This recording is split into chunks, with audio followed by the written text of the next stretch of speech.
Bienvenidos a Primum Gradus, tu podcast de historia y humanidades en general. Os habla Ricardo Silvestre. Os recuerdo que el Twitter específico del programa es @primumgradus.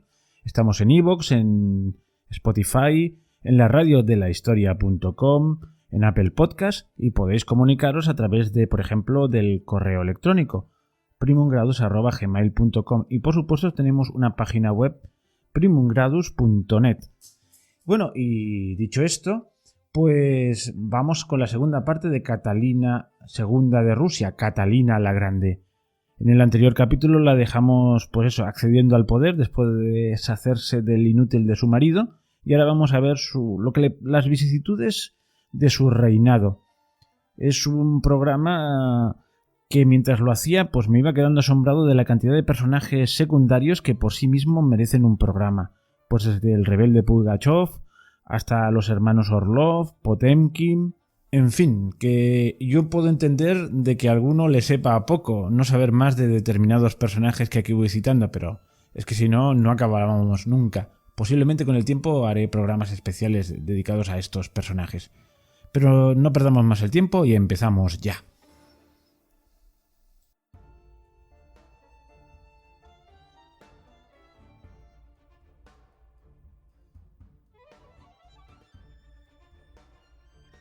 Continuamos la historia de Catalina la Grande donde lo habíamos dejado. Todavía no era Catalina la Grande, sencillamente era Catalina y aspiraba a ser grande, pero todavía no lo era.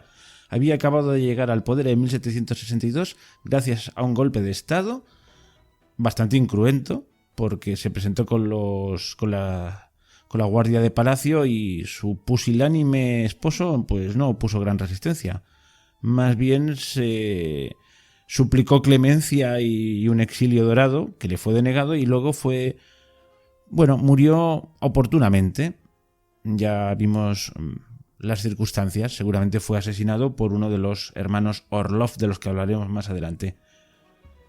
Ya había un precedente de una esposa de zar que llegaba al poder. Catalina I, precisamente, la esposa de Pedro I el Grande, unos cuantos años antes.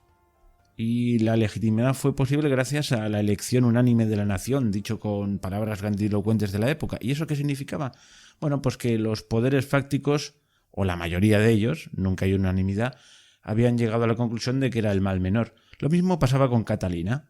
Después del desastroso esposo que se había enemistado pues con los nobles, con la iglesia, con todo el mundo, pues ella era el mal menor. Se aplicaba al pie de la letra aquello de los enemigos de mi enemigo son mis amigos. Pero claro, esto tiene una base muy endeble porque a la larga salen las diferencias. Y vamos a ver antes cuáles eran sus aliados. Pues aparte de ese consenso general de que era la opción menos mala, pues había nombres propios. Y entre ellos destacan, ya lo dijimos, Catalina Deshkova. Pero bueno, esto tenía un alcance corto porque no deja de ser una mujer con los límites que entonces tenía ser una cortesana. Pero eso sí, ella representó a los hermanos Orlov, que tenían mucha mano entre la Guardia Imperial y eran hábiles militares. Y entre sus enemigos pues estaban los conspiradores de siempre que se podían amparar en Pablo, en su hijo Pablo y su camarilla, que le podían comer la oreja y tal. Vamos a ver primero los enemigos y luego hablaremos de los Orlov. Y entre los enemigos, pues claro, Pablo era el principal. Enemigo entre comillas, digamos el que lo podía hacer sombra.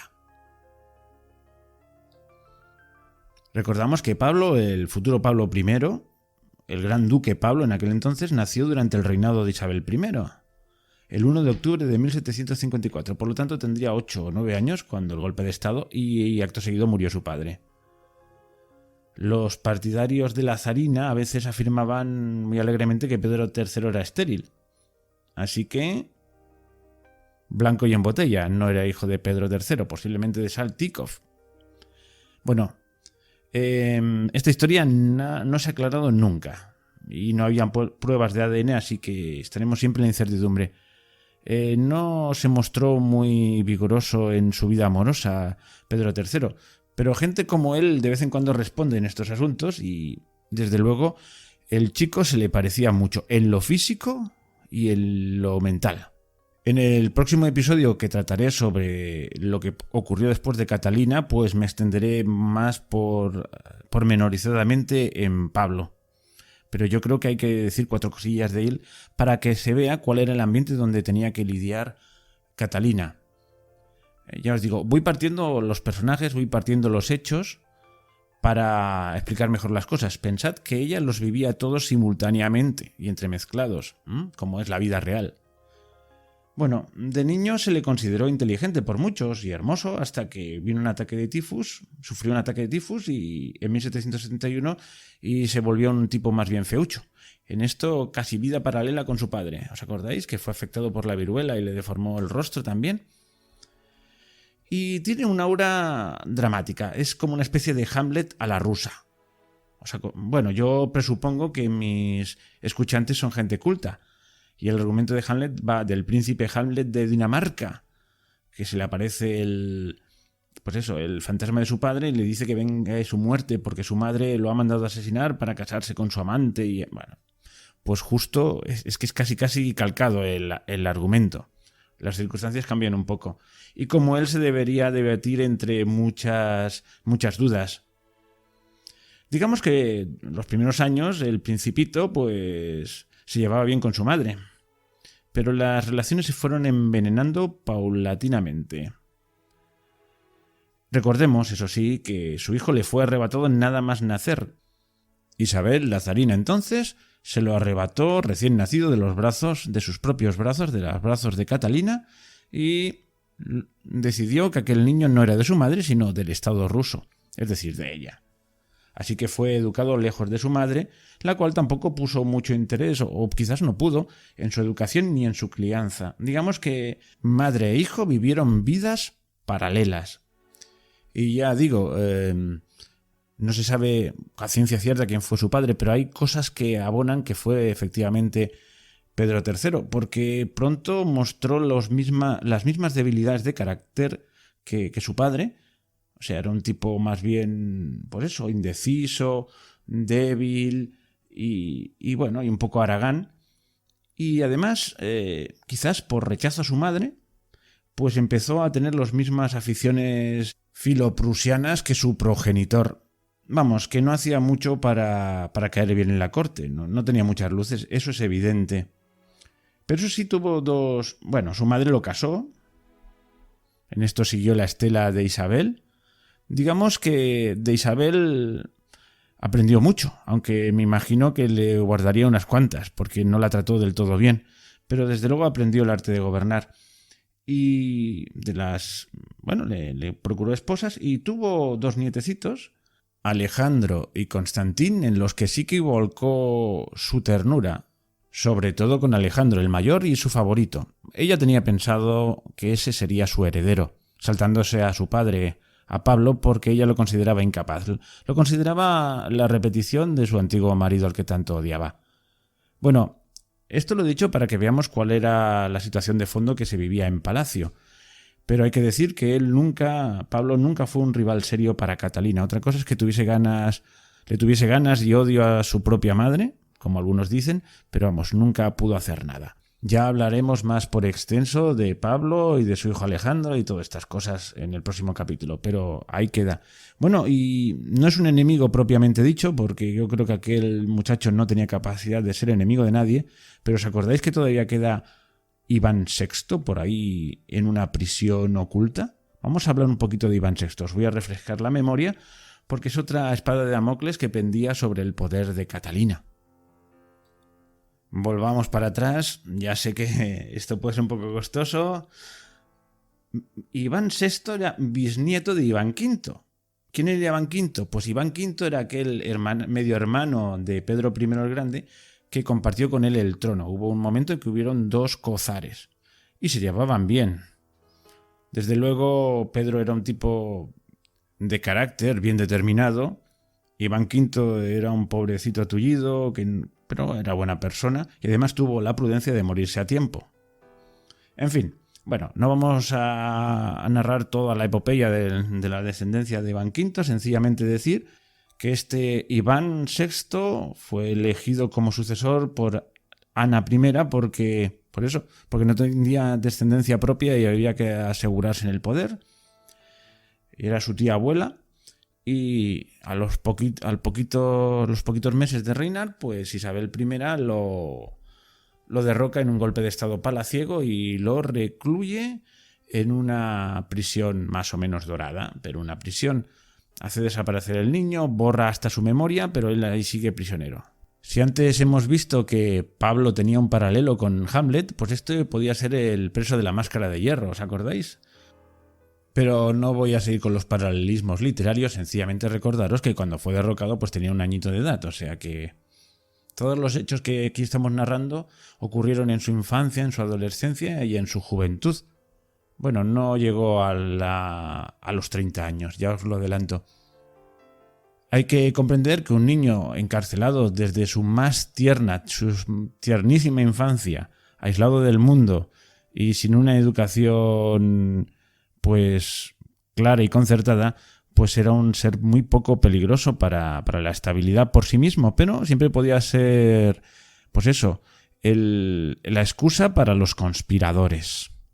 El peligro no era él. El peligro es que alguien reparase en él con el suficiente poder como para rescatarlo. De hecho, hubieron varios intentos de rescate y todos fracasaron. En la fortaleza donde estaba confinado, pues no tenía permiso para ver a ningún ser humano. Incluso perdió su nombre. Su título oficial pasó a ser cierto preso. A pesar de todo eso, los documentos testimonian que Iván conocía la escritura, sabía de su origen imperial y soñaba con vivir tranquilamente en un monasterio. Con el paso de los años, el encarcelado empezó a mostrar señales de trastorno mental, lógico, aunque sus guardias aseguraban que únicamente fingía. Vaya usted a saber. En fin, que la cuestión es que en un momento dado, uno de los oficiales que estaba de guardia vigilando la fortaleza, el subteniente Vasily Mirovich, al saber que el cierto preso era el derrocado emperador ruso, organizó una revuelta en la que convenció para participar a una parte de la guarnición que estaba allí. El intento fracasó una vez más y en respuesta a la demanda de Mirovich de capitular, los carceleros de Iván VI apuñalaron al joven, como era la orden que había dado expresamente la emperatriz, y solo después entregaron el cuerpo a los vencedores. Habían actuado, por eso, en plena conformidad con la instrucción de Catalina II, matar a Iván frente a una amenaza real. Este Vasily Mirovich, este guardián que se pasó de listo, fue detenido y decapitado en septiembre de 1764. Si Catalina II llegó al poder en 1762, vemos que 2 años después ya tenía un problema menos. Quizás ella no pretendía matar al joven Iván VI, pero los acontecimientos se dieron y ella tenía órdenes muy precisas, no podía arriesgarse. Entonces Iván VI iba a cumplir 24 años. Y como nota curiosa, leo por aquí que hasta el siglo XXI los historiadores, lo leo en la Rusopedia, que está en internet, pero esta noticia no la conocía. Hasta el siglo XXI los historiadores estaban seguros de que cierto preso, entre comillas, lo de cierto preso, estaba enterrado en el territorio de la fortaleza de Liseberg, que era donde estaba enterrado. Prisionero. Sin embargo, en 2010, en los alrededores de la iglesia de la Asunción de Santa María de Holgomori, localidad donde el joven pasó 12 años preso, los arqueólogos hallaron los restos de un hombre joven, con un orificio en el omóplato izquierdo producido por una espada. Los expertos admitieron entonces la alta probabilidad de que los restos pertenecían a Iván VI. Sin embargo, hasta ahora esta versión no se ha podido demostrar. Bueno, aquí pone un enlace a esta noticia de los arqueólogos y tal. Pero bueno, vimos el trágico fin de este muchacho que nunca pudo reinar, que parece ser que su aspiración era vivir en un monasterio, pero claro, no podía huir de su destino, que era ser carne de conspiración. En fin, ya dicho esto, vamos a los Orlov, que eran los aliados de Catalina. Los Orlov. Los Orlov era un clan que se inició en tiempos de Pedro I, el Grande. Porque entonces Iván, el gran patriarca, Iván Orlov, pues que en aquel momento servía en el regimiento de los Streltsy, se rebeló contra el mismísimo Pedro el Grande y fue condenado a muerte junto con algunos más de sus compañeros, y allí estaban ejecutando a uno detrás de otro cuando le tocó su turno en el cadalso. Y en ese momento pues llegó y con toda parsimonia sacó la cabeza, porque lo estaban decapitando, sacó la cabeza ensangrentada del que iba antes y dijo: tengo que hacer un sitio para mí. Cuando Pedro, que admiraba mucho estos gestos así de valentía y de mirar la cara a la muerte cara a cara, lo vio, pues le cayó simpático y le perdonó la vida. Bueno, pues esto fue el inicio del éxito de esta familia. Salvó el pellejo y pudo fundar una familia que tuvo hasta 5 hijos: Iván, Grigori, Alexis, Feodor y Vladimir. De Iván hay que decir que era el mayor y el menos notable, el que menos se hizo notar en la historia. Era el cabeza de todo el clan familiar y todos aceptaban ese puesto, y se dedicó pues eso, a dirigir los asuntos familiares en Moscú. Todos los demás sí que participaron activamente en el apoyo a Catalina, en el golpe de estado, pero nos vamos a fijar especialmente en Grigori, porque llegó a convertirse en amante de Catalina la Grande y fue su principal apoyo. Era un héroe de guerra, un héroe de la guerra de los 7 años, donde resultó herido en campaña. Tenía todos los atractivos de un galán de la época. Primero, una prestancia física, y segundo, pues eso, una aurea de valentía casi temeraria. Cuando prestaba servicio en San Petersburgo como oficial de artillería, llamó la atención de Catalina, y fue él precisamente el que encabezó la rebelión contra Pedro III.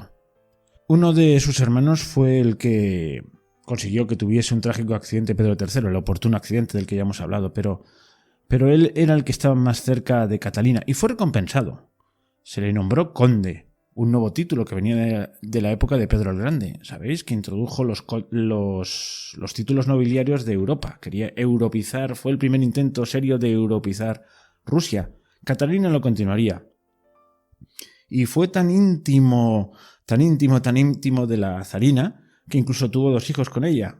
La verdad es que estos hijos secretos a voces, porque eso no se puede ocultar fácilmente, pues no tuvieron una incidencia notable en la historia. Tuvieron el sentido común de mantenerse un poquito al margen, porque ya sabemos cómo las gastan en palacio. Pero para que no todo pase así de una manera tan oscura, voy a decir algo de uno de ellos, de Alexei Grigorievich Bobrinsky. ¿Qué apellido le pusieron, no? ¿De dónde venía ese apellido Bobrinsky? Pues venía de un pueblo que se llamaba Bobriki, que le fue concedido así graciosamente, se supone con todos sus habitantes, y este hijo pues fue criado fuera de la corte por unos confidentes de la mismísima Catalina, un aristócrata y un oficial de caballería.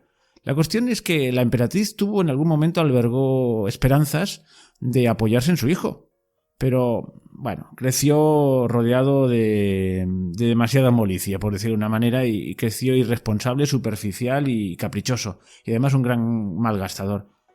Se endeudó tanto que Catalina le castigó con un exilio a una finca en Estonia, y allí permaneció hasta que murió la emperatriz en 1796. Hay que decir, en honor de Pablo, que era su medio hermano y el heredero legítimo de la corona, y la llegó a heredar, ya hago spoiler, pues cuando llegó Pablo al poder, pues este lo reconoció como familiar, no era un secreto al fin y al cabo, y allí pues le dio algún cargo, el título de conde y el rango de mayor general de caballería. Luego el conde Bobrinsky se mudó a otra finca en la región de Tula, vivió allí hasta su muerte y se dedicó al estudio de astronomía y otras ciencias. Tuvo una esposa y 5 hijos, 4 legítimos y 1 ilegítimo, ya se ve que seguía la tradición familiar. Y tuvo un hijo que se hizo famoso, Alexei Alexeyevich Bobrinsky, que vivió entre 1800 y 1868 y fue un gran innovador y un genio empresarial de la industria azucarera rusa. Y como gran logro, pues puso el chocolate a disposición del público ruso. Veis que, no medraron en el poder sus hijos, pero no fueron maltratados. Pero volvamos al padre, a Grigori Orlov. Pues fue un eficaz consejero en los primeros años del reinado de Catalina. Compartía con ella algunas ideas progresistas de la época y era partidario de mejorar la condición de los siervos y hasta de su liberación. Eso dicen, aunque hay algunos que lo dudan, porque al fin y al cabo con el título de conde fueron anexas tierras y almas, hasta 10.000 almas dicen algunos. ¿Qué es esto de almas? Pues 10.000 siervos, que eran prácticamente propiedad del noble del lugar. Siempre hay alguna contradicción, ¿verdad? Era asimismo el impulsor de una nueva teoría, una especie de paneslavismo. Había que liberar a los cristianos ortodoxos del dominio otomano. Y bueno, su peripecia vital acabó cuando apareció un hombre todavía más apuesto y con más ímpetu todavía. Potemkin, estoy adelantando acontecimientos. Y que le ganó la partida finalmente en 1771. Luego narraremos la pugna entre Potemkin y los Orlov. El último episodio sonado de esta pugna fue que, para congraciarse con la zarina, le hizo un regalo espectacular, el famoso diamante Orlov, de un tamaño inusitado y que venía de la India. Bueno, una historia digna de un podcast por sí misma. En fin, ya hemos dicho más o menos quiénes eran los Orlov y sobre todo Grigori Orlov.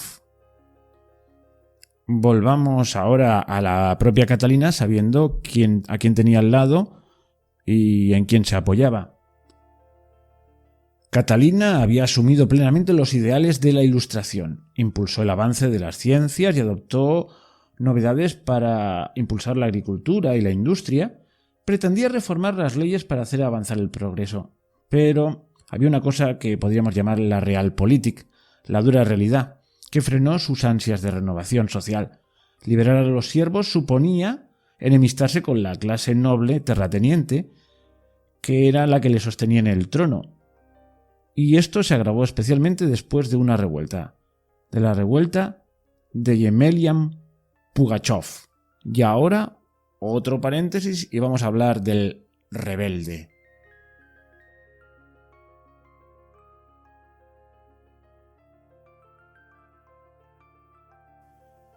Yemelyan Pugachov nació en una stanitsa. ¿Qué es una stanitsa? Pues un gran poblado cosaco. Al principio, las stanitsas eran como pueblos fortaleza avanzadillas de la frontera. En esta época ya eran simplemente poblados, pero eso sí tenían como particularidad que sus habitantes eran cosacos. Ya en capítulos anteriores hablé un poquito de los cosacos. Eran los hombres libres de la frontera. Eran gente que vivían en principio sin ningún señor por encima de ellos, ni ningún noble terrateniente, pero a cambio debían servir en las huestes del emperador, del zar. El apellido tiene su historia. Como todos los apellidos, nace de un mote de su abuelo, Mijail, que era Pugach. Pugach, que significa el que asusta, el que mete miedo. Así que ya esto nos puede dar una idea de cuál era el carisma de esta familia. Era, cabe decirlo, de religión ortodoxa. Y es un dato a tener en cuenta, cuando digo de religión ortodoxa, o la ortodoxa oficial, porque la mayoría de los cosacos del Don eran viejos creyentes. Aquella escisión que se dio en la Iglesia Ortodoxa cuando Nikon emprendió una serie de reformas. Y esto dijeron, pues no, en pleno siglo XVII. Mientras en Europa en la Europa occidental habían los cismas, o mejor dicho, las herejías luteranas y calvinistas, pues aquí en Rusia se dio esto entre los ortodoxos oficiales y los viejos creyentes. Y a los 18 años fue reclutado por el ejército ruso y separado de su familia. Reclutado. Y aquí reclutado significa ser separado de malos modos de su entorno y llevado al frente. Los cosacos eran unos soldados muy codiciados. Pero claro, no siempre querían estar al servicio de la corona, y este era uno de esos casos. ¿Y para qué los reclutaron? ¿Qué guerra había que librar? Pues fueron varias. La primera fue contra los prusianos en la Guerra de los 7 años, aquella que empezó la zarina Isabel. Y llegó a participar en 3 guerras más porque se fueron encadenando. Luego vinieron otras guerras, pues entre otras inspiradas por el mismísimo Orlov. Bueno, y secundadas claramente por Catalina, le servían de excusa para su expansionismo. Y era la idea, digo, que partió de Orlov, pero fue secundada por la zarina y sirvió de excusa para el expansionismo, de que Rusia tenía que ser como la gran madre de todos los cristianos ortodoxos, también los que estaban bajo el yugo otomano. Así que esto le llevó a una guerra con el Imperio turco.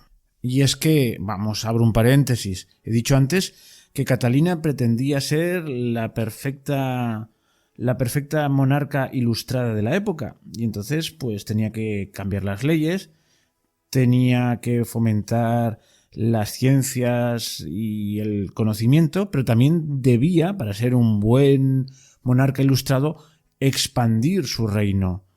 Así que decidió que los Balcanes eran un bocado apetecible.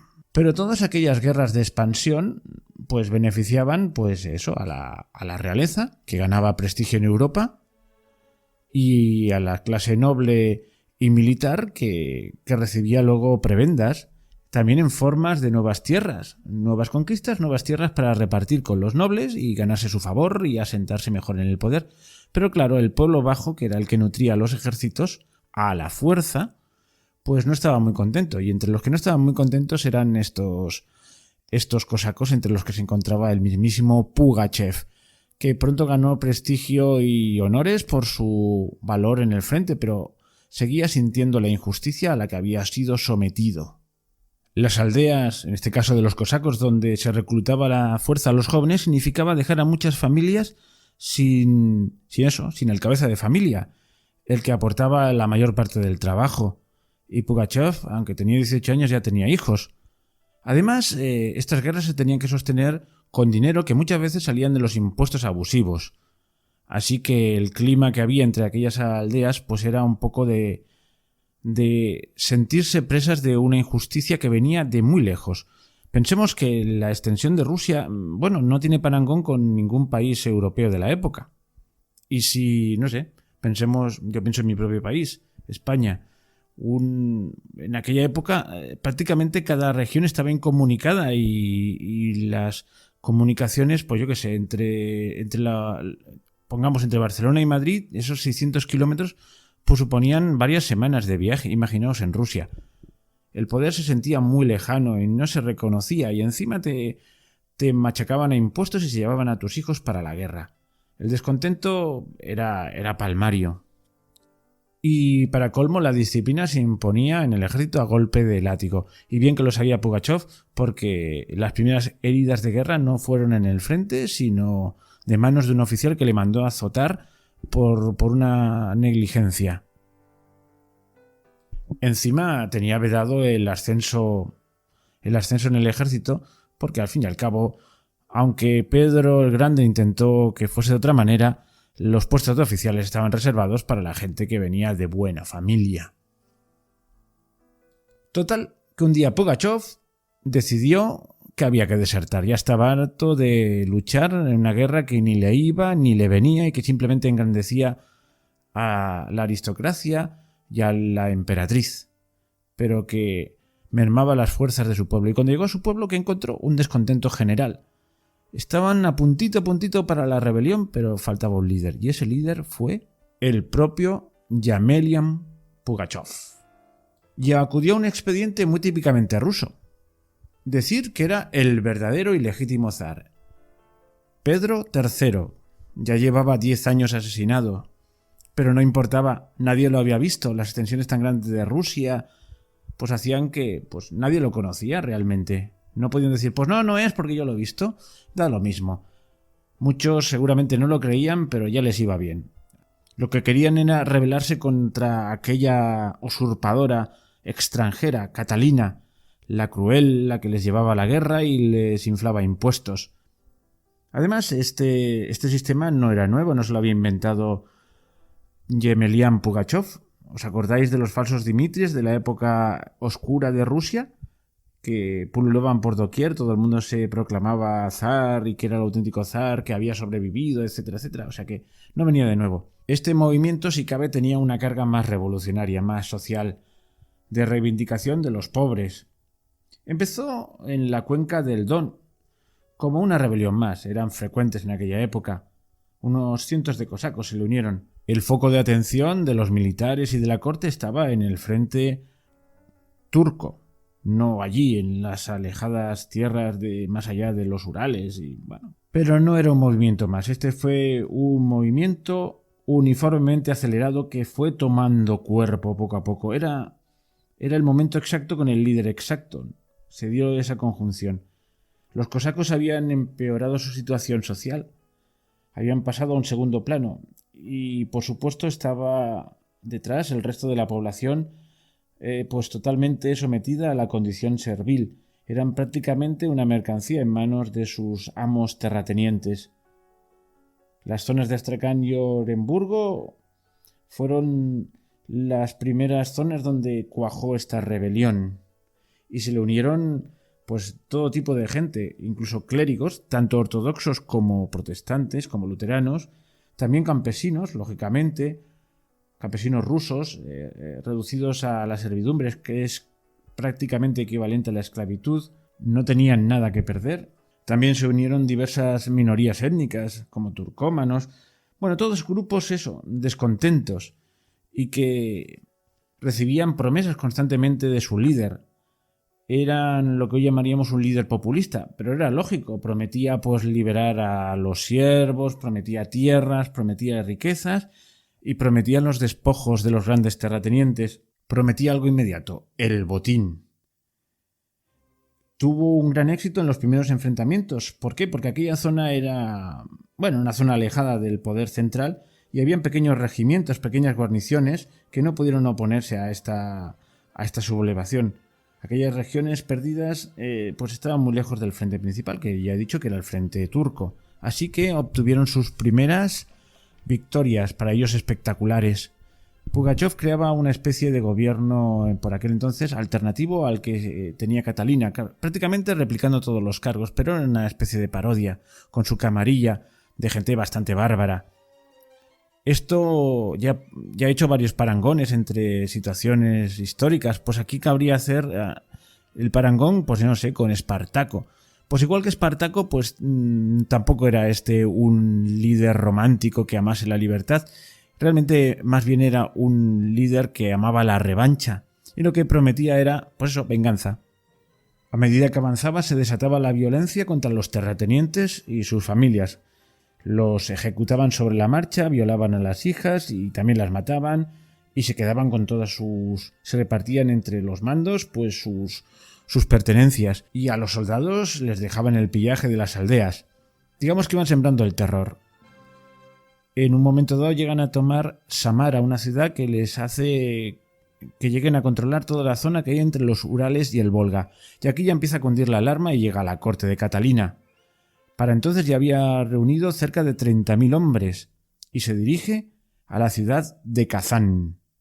30.000 hombres y parece ser que llegó en su momento, pues a base de asaltar las pequeñas guarniciones que encontraba al paso, pues eso, llegó a reunir cerca de 100 cañones, una cantidad bastante respetable.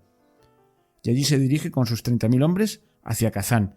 Era como la antesala, aunque está a una cierta distancia, pero ya lo siguiente ya era Moscú, o sea, la cosa se ponía cruda.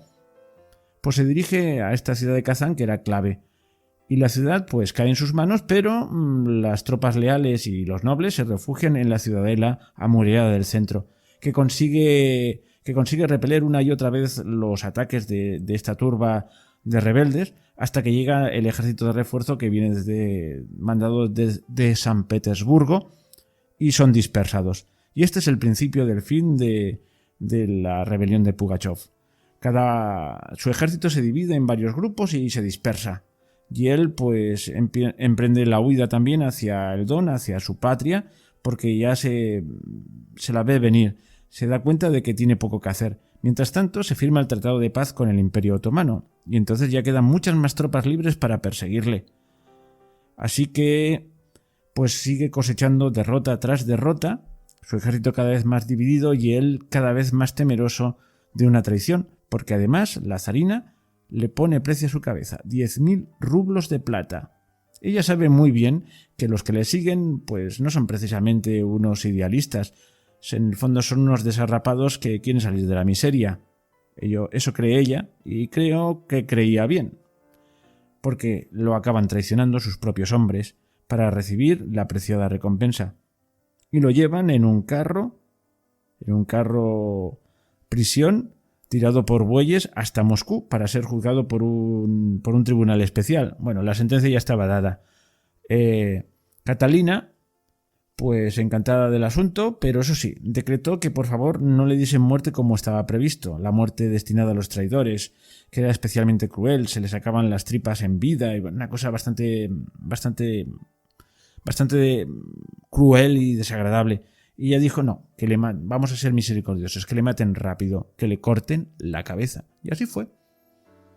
Bueno, la rebelión de Pugachov dejó un recuerdo y fue como un motivo recurrente en las siguientes rebeliones que hubieron a través de los años, incluso de los siglos, entre los campesinos. Y esta revuelta hizo que Catalina abandonase algunos de sus planes de reforma de la administración provincial e incluso de liberación de los siervos. Ya no se podía fiar, había una desconfianza entre la clase noble, que era su principal apoyo. Esta revolución fue anterior a la guerra de independencia de los Estados Unidos y a la Revolución Francesa. Imaginaos, no sé, si hubiese triunfado. La primera revolución del mundo contemporáneo hubiese sido la Revolución Rusa, pero otra anterior a la de 1917. Y además su memoria fue reivindicada, como no, por los revolucionarios comunistas de 1917. Digamos que de esta crisis, junto con la victoria en la guerra contra los turcos, el poder y el prestigio de Catalina salió muy reforzado.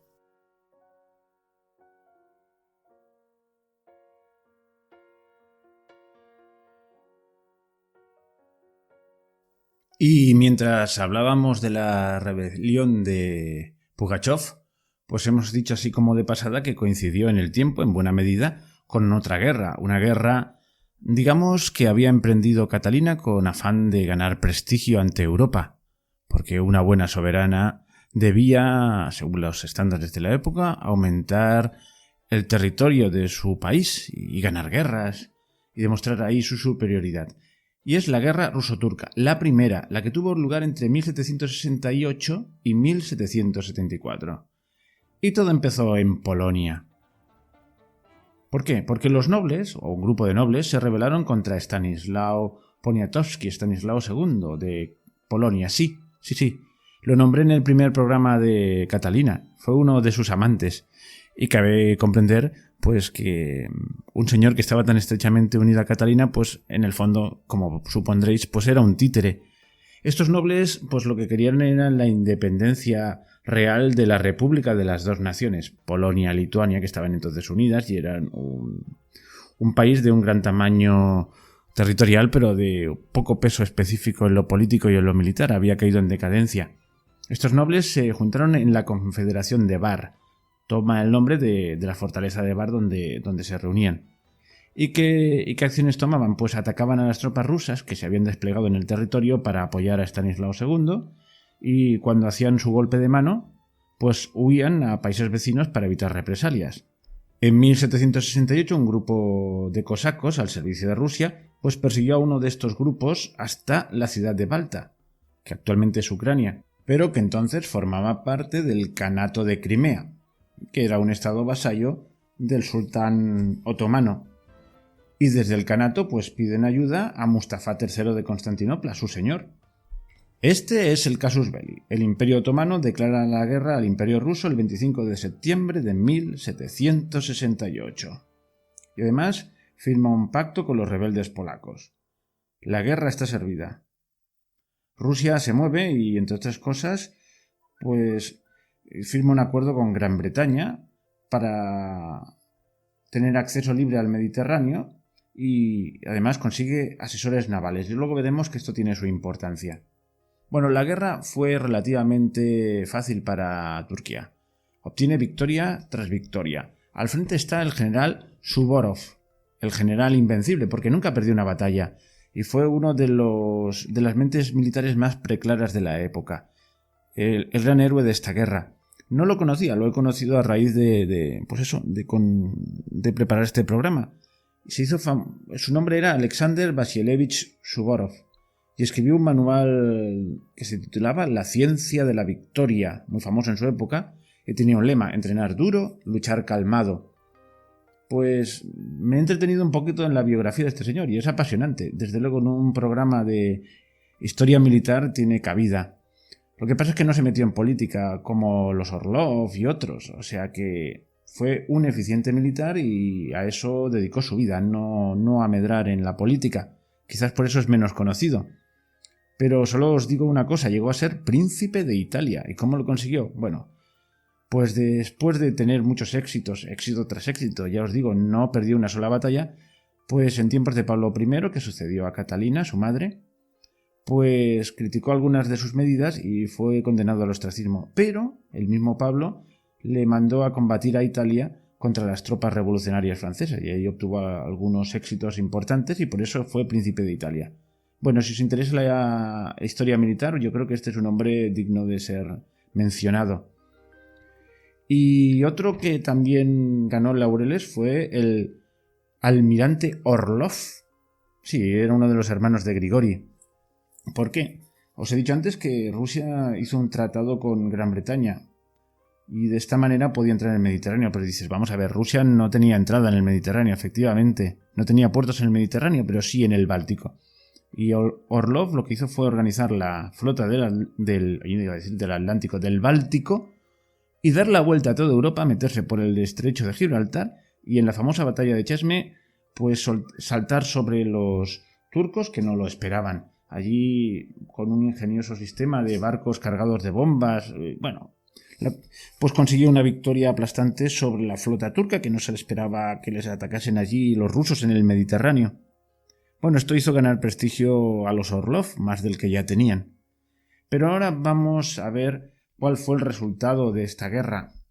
Como siempre acostumbra a suceder, pues el resultado se plasmó en un tratado. En este caso, el tratado de Kusuk-Kainama. Bueno, tiene un nombre difícil, supongo que lo habré dicho mal. Y supuso la expansión de Rusia por el Cáucaso, un trocito más de Cáucaso, la independencia de un kanato de Crimea mínimo, eso sí, satelizado por Rusia, prácticamente ocupado, el pago a Rusia de 4,5 millones de indemnización de rublos de indemnización de guerra, el derecho a construir 2 puertos en el Mar Negro, hasta ahora el monopolio de ese mar era otomano, el derecho de paso por los Dardanelos, vamos, que ya Rusia estaba consiguiendo su gran sueño de tener salida a un mar cálido. Y eso de tener puertos ahí Rusia significaba que la posibilidad de atacar la mismísima Constantinopla. También, ¿os acordáis aquello de los Orlov de hay que proteger a nuestros hermanos ortodoxos bajo el poder otomano? Pues el derecho a construir una iglesia ortodoxa rusa en Estambul, cosa que no se hizo nunca, y de que los súbditos ortodoxos podían navegar libremente bajo bandera rusa por el Mar Negro. Bueno, Turquía aceptó algunas cosas y otras no tanto, y lo que no aceptó de ninguna manera era la anexión de facto de Crimea. Así que cuando Catalina visitó aquella península en 1783, pues esa fue la excusa para una segunda guerra ruso-turca. Pero de eso hablaremos más adelante. Ya hemos visto en qué consistió esta primera guerra que se solapaba con la rebelión de Pugachov. Hay que decir, antes se me ha olvidado, que Suvorov pues también fue, ya cuando acabó la guerra tenía manos libres y dijeron ves a por el Pugachov, pero no llegó a tiempo. Solo llegó a tiempo al juicio de este hombre en Moscú, ya había acabado su estrella, así que ese tanto no se lo apuntó él. Bueno, vamos a continuar nuestro relato, a ver qué pasó después de esta guerra y después del ajusticiamiento de Pugachov y del afianzamiento de la emperatriz Catalina, que ya podía empezar a llamarse la Grande porque tenía prestigio en Europa, había ganado al poderoso Imperio Otomano y había conjurado con éxito una revolución interna.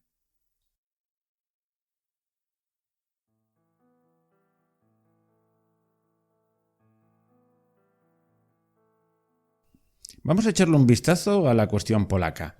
Ya hemos visto que toda esta guerra contra Turquía tuvo como excusa, pues en el fondo, el asunto de la Confederación de Bar contra Estanislao II de Rusia, el rey títere y amante de Catalina la Grande. Y es que Polonia en aquel momento no estaba sola, estaba unida a Lituania y formaban la República de las Dos Naciones. El término república no se suscribe solo a un gobierno en que no haya rey, sino a la res pública, a la cosa pública. Bueno, pues había un rey electivo y Catalina pues impuso a su amante y ahí mangoneaba. Y hacía un poquito lo que quería, era un protectorado en la práctica. Y bueno, pero estaba Polonia y esta confederación lituano-polaca entre tres potencias. Un imperio consolidado como el imperio austriaco de Austria, el imperio ruso también de antiguo y una potencia emergente y con gran poderío militar como era Prusia. De hecho, la idea de repartir Polonia, que es a lo que vamos, partió inicialmente de Federico II el Grande, pero claro, después de las derrotas que tuvo en tiempos de Isabel I de Rusia, que estuvo a punto de fenecer si no la salva, pues eso, la tontería de Pedro III firmando una paz absurda. Bueno, pues resulta que entonces el liderazgo en este asunto lo tomó Catalina, que le pareció muy bien el asunto, y entonces se fue dividiendo el Estado polaco-lituano en tres fases. La primera en 1772, la segunda en 1793 y la tercera en 1795. Esto, para verlo claramente, había que seguir una secuencia de mapas. Intentaré ponerlos en el blog de primungrados.net o en la comunidad de iVoox para que lo veáis.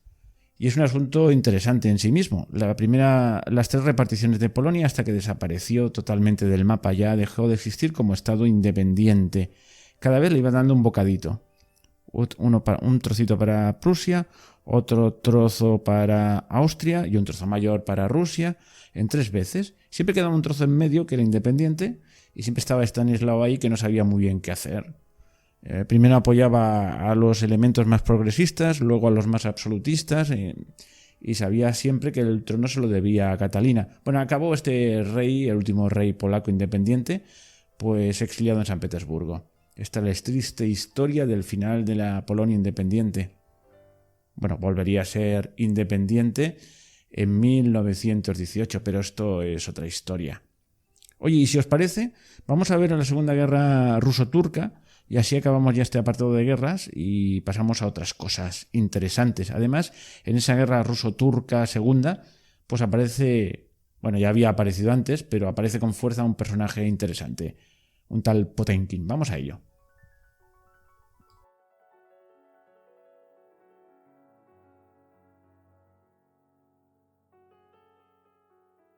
En 1786, Catalina II entra triunfalmente en Crimea como reina y señora de todo aquel territorio, acompañado, eso sí, de José II de Austria, a la sazón emperador del Sacro Imperio Romano Germánico y gran amigo suyo y aliado.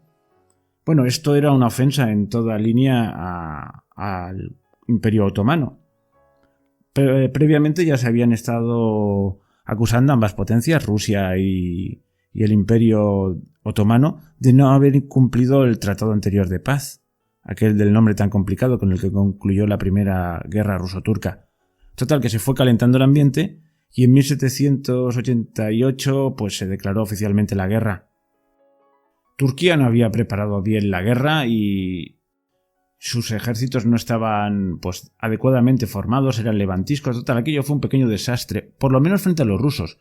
Con los austríacos tuvieron más suerte e incluso consiguieron que rechazarlos en algún momento. Aquí se inscribe aquella famosa batalla de Carenseves, que fue el segundo de mis audios en Primum Gradus, una batalla tragicómica, aunque más cómica que trágica al final. En fin. Pero bueno, contra los rusos no tuvieron nada que hacer y fueron perdiendo batalla tras batalla. Aquí aparece una estrella emergente, el príncipe Grigori Potiomkin, del que hablaremos a continuación. Gana sus laureles militares con el sitio de Ochakiv. Después de tomar la ciudad, masacra a todos sus habitantes. Esta luctuosa noticia parece ser que fue la que acabó con la vida del sultán Abdul Hamid I, pues se murió del disgusto, dicen algunos. Luego le sucedió Selim III, pues que buscaba desesperadamente restaurar el prestigio de su país y a ver si conseguía una victoria. pero no lo consiguió porque sus tropas estaban en un estado deplorable. Había firmado un tratado con Prusia en 1790, el 31 de enero, pero Prusia no le prestó ayuda, así que no tuvo más remedio que firmar la paz, el Tratado de Lapsi, el 9 de enero de 1792. El Imperio Otomano reconocía de hecho la anexión, reconocía legalmente la anexión de hecho del Kanato de Crimea.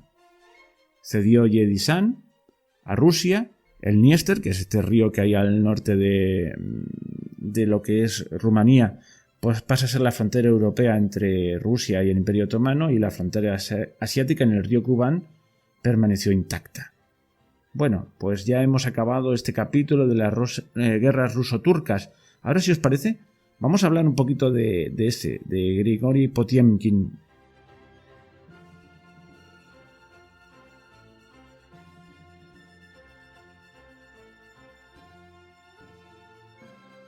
Bueno, vamos a hablar de Grigori Potemkin, pero vamos en primer lugar a hacer como una especie de currículum vitae así muy rápido, y luego ya entraremos más despacito en las relaciones con Catalina, que son fundamentales. Adelanto que se puede decir, su alma gemela. Coinciden en muchas cosas. Todos los amantes que había tenido Catalina hasta entonces, que no eran pocos, ya vimos desde un rey de Polonia hasta Grigori Orlov, al que prácticamente le debía, o sin él prácticamente le debía el trono. Bueno, pues a todos estos amantes, en el fondo los trataba con cierta displicencia, como si ella fuese superior a los mismos, pero con Potemkin, la cosa era un poco diferente. Lo consideraba un poco a su misma altura, aunque no del todo. Ella siempre tenía claro que era la emperatriz. Por eso muchos dicen que fue el amor de su vida, pero no nos entretengamos ahí. Vamos a ver un poquito su biografía, ya digo, a uña de caballo, y luego entraremos en los pormenores. Esto va a ser como una exposición de méritos y triunfos, y de carrera. Nació en Chizovo, una localidad cercana a Smolensk, en octubre de 1739. Su nombre de salida, su nombre de nacimiento era Grigori Alexandrovich Potiomkin. Luego lo conoceremos por Potemkin, pues que es el nombre con el que ha pasado la historia. Venía de una familia de militares, pero no de militares de alta graduación, sino de suboficiales. Pero por aquella época se sucedieron una serie de reyes ilustrados, Pedro I el Grande, Isabel I, por ejemplo, pues que se empeñaban en habilitar una especie de meritocracia para los altos puestos del Estado y daban una oportunidad a estos segundones. Y así Isabel pues fundó la Universidad Estatal de Moscú, y allí que fue él a estudiar, y aprovechó bien su oportunidad. En 1755 lo vemos como oficial de caballería, y desde ahí participa en el golpe de Estado del año 62 que depone y luego asesina a Pedro III y lleva al poder a Catalina. Pues allí es conocido por Catalina, ahí ya empieza su relación. Él era un tipo bien plantado, muy viril, que agradaba mucho a las mujeres, y él corteja sin ningún tipo de pudor a la zarina. Y bueno, esto lo ven los hermanos Orlov y, bueno, ya lo contaré, pero vamos, lo acaban alejando de la corte, pero vuelve, en fin. Participa de forma destacada en la primera guerra ruso-turca, y a raíz de eso es nombrado gobernador general de Ucrania y nombrado conde, y luego le dan la misión de supervisar la represión de la rebelión de Yemalian Pugachov, de la que hemos hablado antes. En 1783 conquista Crimea para su amada Catalina y prepara el viaje de entrada triunfal, aquel que va con José II de Austria y que es el casus belli para la Segunda Guerra ruso-turca. Mientras tanto ha sido nombrado Serena Alteza, príncipe de Táurica, y en 1784 mariscal de campo.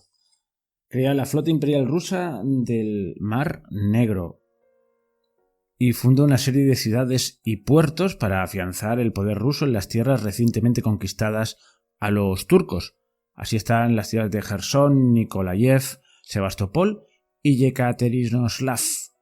En la Segunda Guerra Ruso-Turca, que dijimos que era su momento álgido, pues es nombrado comandante en jefe de los ejércitos imperiales y obtiene un éxito rotundo, pero poco después muere durante las negociaciones de paz, cuando él contaba 52 años. Y bueno, ya que hemos hecho una revisión rápida, diré como dato curioso para nuestros amigos del otro lado del Atlántico, pues que fue un gran amigo del prócer venezolano Francisco de Miranda, tanto que lo presentó en la corte de Catalina II la Grande. Y bueno, ahora si queréis vamos a ir más despacito viendo su relación con Catalina, que es digna de una novela. ¿Cómo conoció Potemkin a la zarina? Pues fue presentado por el mismísimo Grigori Orlov.